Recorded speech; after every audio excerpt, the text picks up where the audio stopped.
Le succès à long terme en orthodontie ne dépend pas seulement de la phase active du traitement, mais aussi d'un contrôle rigoureux pendant la phase de rétention.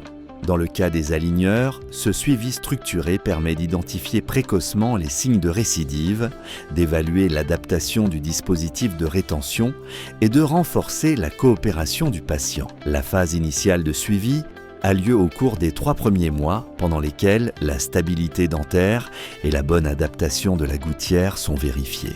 La phase intermédiaire comprend quant à elle des contrôles semestriels au cours de la première année, axés sur l'intégrité du dispositif de contention, l'état parodontal et la fonction occlusale. En fait, ces phases sont indiquées dans tous les traitements par aligneur qui ont abouti à la fin de la phase active. Elles sont également utiles lorsque des appareils fixes et amovibles ont été combinés. De plus, il n'est pas recommandé d'omettre les contrôles chez les patients souffrant de bruxisme, présentant des antécédents de récidive, ne bénéficiant pas d'un suivi parodontal ou présentant des altérations de la fonction linguale. Réduire le suivi sans critères cliniques peut compromettre la stabilité à long terme du traitement. En définitive, un protocole de suivi structuré pendant la phase de rétention améliore considérablement la conservation des résultats orthodontiques.